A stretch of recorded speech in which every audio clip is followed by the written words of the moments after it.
Que la paix et la miséricorde de Dieu soient sur vous tous. Chers frères et sœurs musulmans, chers amis chrétiens présents aujourd'hui, je vous remercie pour votre présence et votre ouverture d'esprit.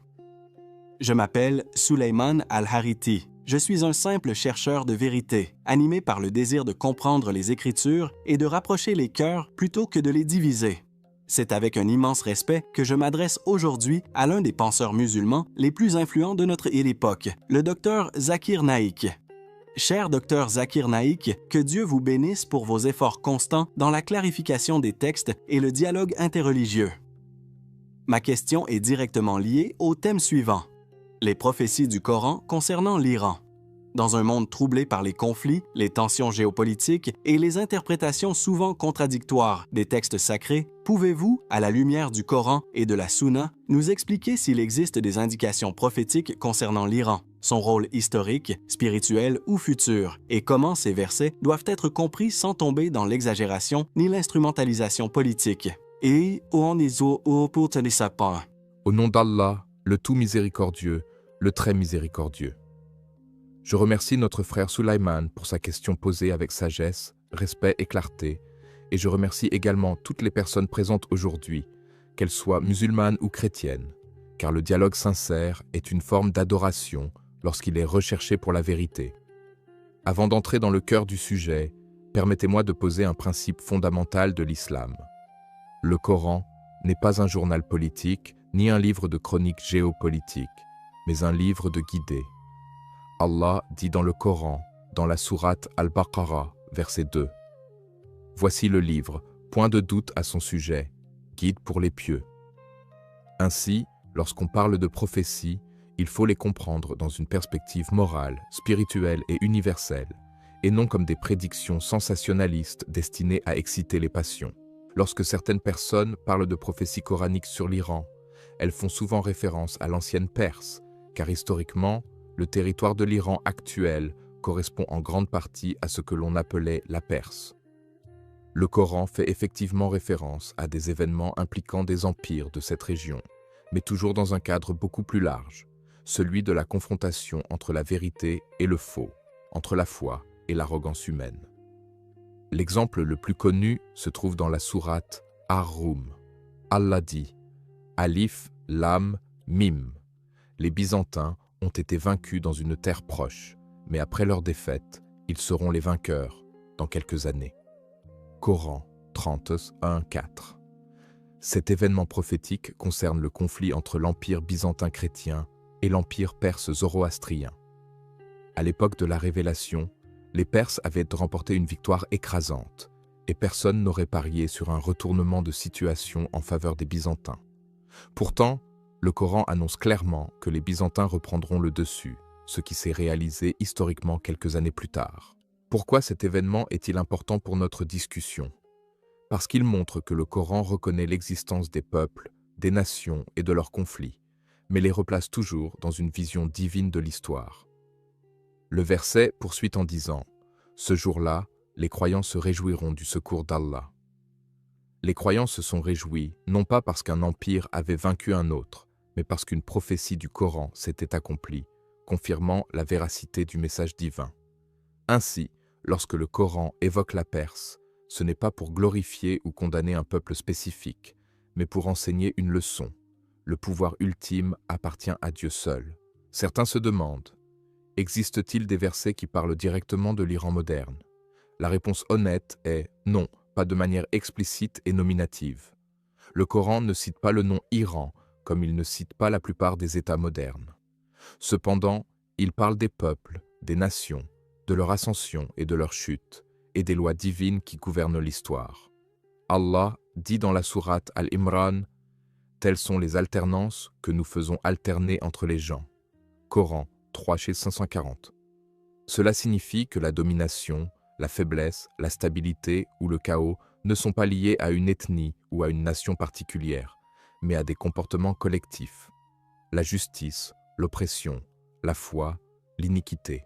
Lorsque certains prédicateurs affirment que le Coran annonce spécifiquement le rôle politique futur de l'Iran, il faut être prudent. L'islam nous enseigne la rigueur intellectuelle. Le prophète Muhammad, paix et bénédiction sur lui, a dit « Celui qui parle du Coran sans science, qu'il prépare sa place en enfer. Cela ne signifie pas qu'il est interdit de réfléchir, mais qu'il est interdit de spéculer sans fondement solide. Oui, il existe des hadiths parlant de peuples de l'Est, de bannières, de troubles, mais les savants classiques ont toujours insisté sur la prudence dans leur interprétation. Cependant, il y a un point fondamental qui concerne l'Iran et qui mérite d'être souligné dans un cadre de rapprochement entre musulmans et chrétiens. L'islam n'a jamais rejeté un peuple en raison de son origine. Au contraire, l'universalité de l'islam a permis à de nombreux Perses de devenir parmi les plus grands savants musulmans. Le prophète, paix sur lui, a dit « Si la foi se trouvait aux Pléiades, des hommes parmi les Perses l'atteindraient. » Ce hadith authentique montre que la contribution spirituelle des Perses à l'islam est reconnue et honorée. Des figures majeures comme Al-Bukhari, Muslim, At-Tirmidhi ou An-Nassari étaient d'origine perse. Cela montre que la valeur d'un peuple ne réside pas dans sa puissance politique, mais dans sa quête de vérité. Pour nos amis chrétiens présents aujourd'hui, il est important de comprendre que l'islam voit l'histoire comme un test. Allah dit dans la sourate Al-Mulk, « C'est lui qui a créé la mort et la vie afin de vous éprouver. » Les nations, y compris l'Iran, passent par des épreuves collectives. L'islam ne diabolise pas, il responsabilise. Il appelle chaque individu à la justice et à la conscience de Dieu. Les conflits contemporains impliquant l'Iran ne doivent donc pas être lus comme l'accomplissement automatique d'une prophétie divine, mais comme des conséquences d'actions humaines dans un monde imparfait. Il y a également une dimension spirituelle à ne pas négliger. Le Coran appelle les gens du livre à un terrain commun. Allah dit « Aux gens du livre, venez à une parole commune entre nous et vous, que nous n'adorions qu'Allah. » Coran 3,64. Cette invitation est au cœur du dialogue islam-christianisme. Lorsque nous parlons de prophétie, nous devons nous demander « Est-ce que cela nous rapproche de Dieu ou est-ce que cela nourrit la peur et la haine ?» Le prophète Muhammad, paix sur lui, n'a jamais utilisé la prophétie pour semer la discorde, mais pour rappeler la responsabilité morale. Certains hadiths évoquent des troubles venant de l'Est. Les savants ont toujours expliqué que l'Est est une notion relative, variable selon l'époque et le lieu. L'imam An-Nawawi explique que ces hadiths ne doivent pas être utilisés pour stigmatiser des régions ou des peuples spécifiques, mais pour avertir contre les dérives générales, l'injustice, l'extrémisme, l'abus du pouvoir. À chaque époque, l'Est change. À Médine, l'Est n'est pas le même qu'à Damas ou à Bagdad. Il est donc intellectuellement malhonnête de projeter ces textes directement sur l'Iran contemporain sans analyse rigoureuse. Le message central du Coran, pour les musulmans comme pour les chrétiens, est un message de rappel. Dieu observe les actions humaines. Allah dit « Allah ne change pas l'état d'un peuple tant qu'il ne change pas ce qui est en eux-mêmes. » Coran 13:11. Ce verset s'applique à toutes les nations, à l'Iran, à l'Occident, au monde musulman, au monde chrétien. Le changement commence par l'éthique, pas par les slogans. Dans cette perspective, si l'on veut parler de prophétie, la plus grande prophétie du Coran est morale. Toute société fondée sur l'injustice finit par s'effondrer, et toute société qui cherche sincèrement la justice et la miséricorde trouve le secours divin. Le prophète, paix sur lui, a dit « Aidez votre frère, qu'il soit oppresseur ou opprimé. » Lorsqu'on lui demanda comment aider un oppresseur, il répondit « En l'empêchant d'opprimer. » Voilà la vision islamique des relations internationales, la responsabilité morale avant la domination. Je voudrais enfin m'adresser directement aux musulmans et aux chrétiens présents ici. Les prophéties ne doivent pas nous transformer en spectateurs passifs de l'histoire, attendant des signes, mais en acteurs éthiques. Jésus, paix sur lui, que nous respectons profondément en islam, appelait à l'amour du prochain.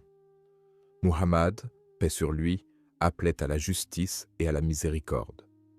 Ces deux messages ne sont pas opposés, ils se complètent. Lorsque nous parlons de l'Iran ou de toute autre nation, parlons d'êtres humains créés par Dieu, capables de bien comme de mal. Avant de conclure cette première partie, je tiens à rappeler que le savoir n'a de valeur que s'il est partagé avec sagesse. Si ce genre de discussion vous éclaire, vous invite à réfléchir et vous rapproche de Dieu et des autres. Alors, je vous invite chaleureusement à soutenir ce travail.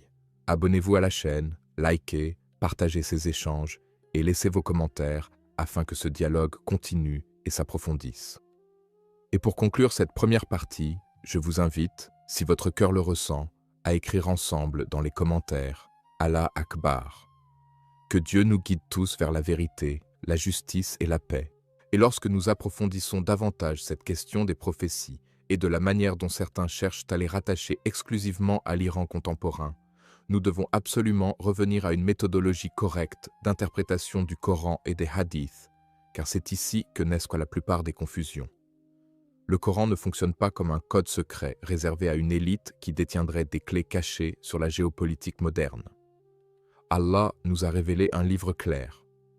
Il dit explicitement dans la sourate Hud, un livre dont les versets sont parfaitement expliqués, puis détaillés, de la part d'un sage, parfaitement connaisseur.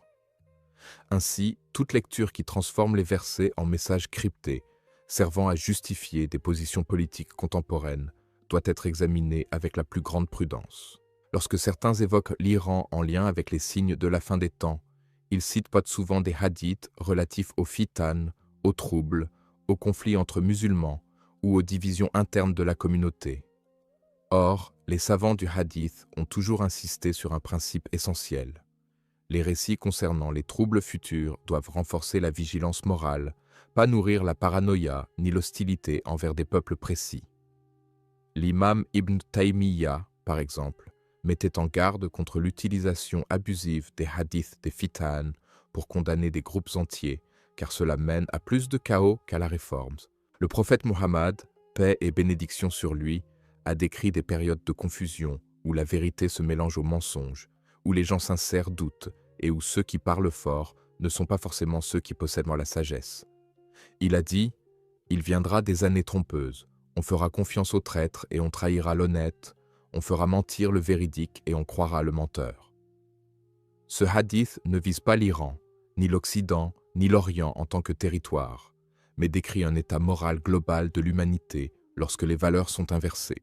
Il faut aussi rappeler que le Coran présente les nations comme des entités morales temporaires. Allah dit dans la sourate Al-A'raf, à chaque communauté un terme. Quand leur terme arrive, ils ne peuvent ni le retarder d'une heure, ni l'avancer.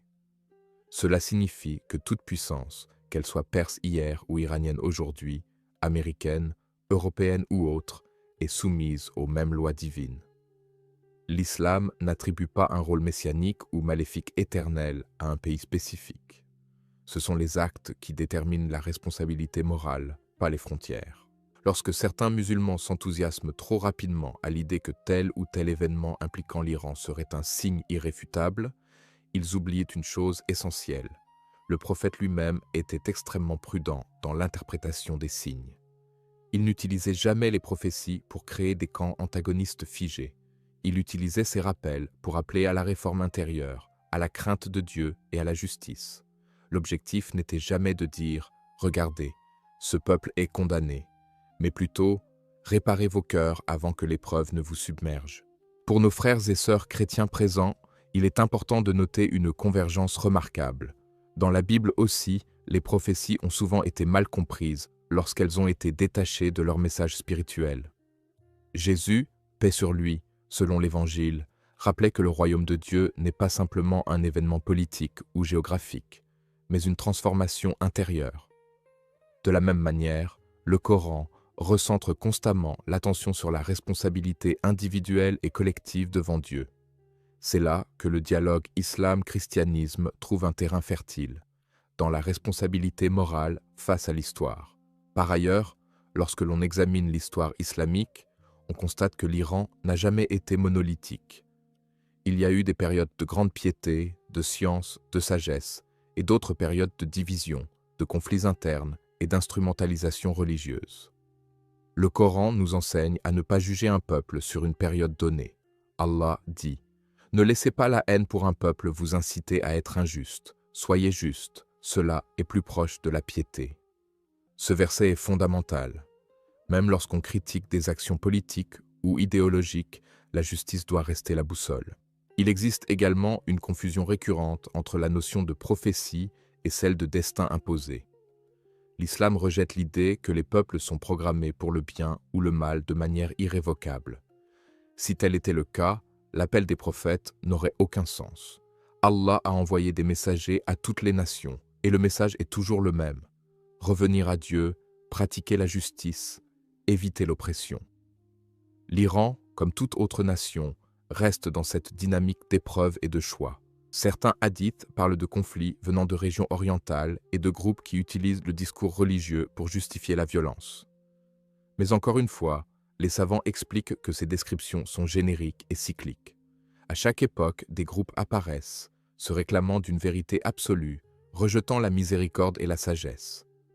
Le prophète a dit à leur sujet qu'ils réciteront le Coran, mais qu'il ne dépassera pas leur gorge, c'est-à-dire qu'ils ne comprendront pas son esprit. Ce danger n'est pas attaché à une nationalité, mais à une attitude intellectuelle et spirituelle. Dans le contexte actuel, il est donc impératif de distinguer la critique légitime des choix politiques de l'exploitation religieuse des textes.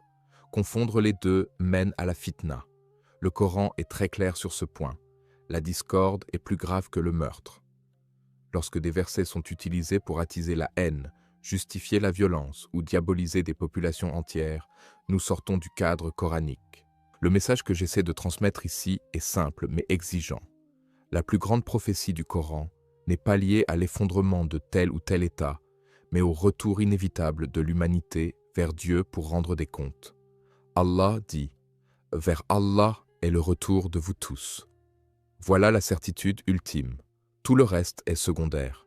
Les nations passent, les empires tombent, mais la responsabilité morale demeure. Dans cette optique, parler de l'Iran à travers le prisme du Coran devrait nous pousser à poser des questions universelles. Sommes-nous justes? Respectons-nous la dignité humaine? Utilisons-nous la religion pour servir Dieu ou pour servir nos intérêts? Ces questions concernent Téhéran comme Washington, Moscou comme Paris, le monde musulman comme le monde chrétien.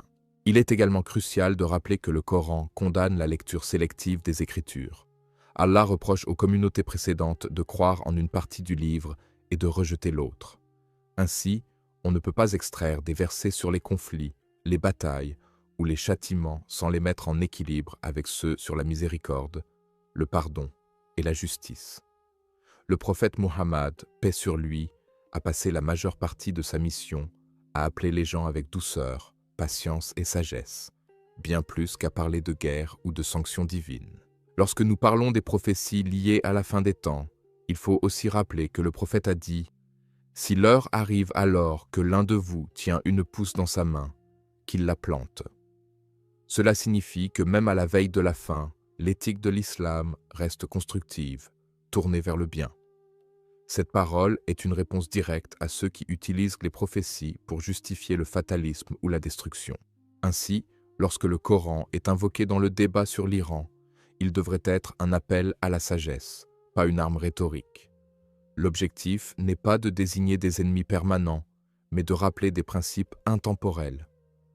Allah ne nous demande pas d'être des analystes obsédés par les signes, mais des serviteurs responsables. En élargissant encore la réflexion, nous voyons que le dialogue islam-christianisme est précisément le remède aux lectures radicales et simplistes. Lorsque musulmans et chrétiens se parlent, étudient leurs textes respectifs avec respect, ils réalisent que la peur de l'autre naît souvent de l'ignorance. Le Coran reconnaît les chrétiens comme gens du livre et appelle au dialogue basé sur ce qui est commun. Cela inclut la foi en un Dieu unique, la responsabilité morale et l'attente du jugement. Enfin, je tiens à souligner que toute discussion sur les prophéties doit produire de l'humilité. Plus une personne prétend comprendre avec certitude absolue les desseins futurs de Dieu, plus elle s'éloigne de l'esprit prophétique. Les compagnons eux-mêmes, pourtant témoins de la révélation, faisaient maintes preuve d'une extrême réserve lorsqu'ils parlaient de l'avenir. Ils se concentraient sur leurs propres réformes et sur la transmission fidèle du message. C'est dans ce cadre que nous devons continuer cette réflexion. Non pas en cherchant à coller des étiquettes prophétiques sur des réalités politiques mouvantes, mais en utilisant le Coran comme un miroir pour nos consciences. Tant que cette approche est respectée, le dialogue reste une source de lumière et non de division. Je te remercie sincèrement, cher professeur Dr Zakir Naik, pour la clarté, la profondeur et surtout la patience avec lesquelles tu as répondu à ma question. J'ai été honoré d'être écouté avec autant d'attention et de respect, et je crois que beaucoup de personnes ici, musulmanes comme chrétiennes, ont ressenti la même chose. Tes explications, fondées sur le Coran et les enseignements authentiques de l'islam, nous rappellent que la religion n'est pas là pour diviser ou attiser les peurs, mais pour éclairer les consciences et appeler à la responsabilité morale. J'ai particulièrement apprécié la manière dont tu as insisté sur la prudence dans l'interprétation des prophéties et sur la nécessité de replacer chaque verset dans son contexte spirituel et éthique. Cela nous aide à éviter les jugements hâtifs et à cultiver une foi plus mature. Qu'Allah te bénisse abondamment, cher professeur Dr Zakir Naik, pour ton engagement sincère au service de la vérité, du dialogue et de la paix entre les croyants. Qu'Allah te récompense, mon frère, pour ta question posée avec sincérité et pour ton attitude respectueuse. Et je te remercie de m'avoir écouté avec attention jusqu'au bout. J'invite maintenant toutes celles et ceux qui nous suivent à soutenir ce travail de dialogue et de réflexion. Abonnez-vous à la chaîne Paix du Messager, aimez cette vidéo, partagez-la autour de vous afin que ce message puisse toucher un plus grand nombre et participez activement dans les commentaires en posant vos questions en lien avec le sujet et le script présenté. C'est par l'échange, le respect et la recherche sincère de la vérité que nous avançons ensemble vers une meilleure compréhension. Qu'Allah nous guide tous vers ce qui est juste et bénéfique.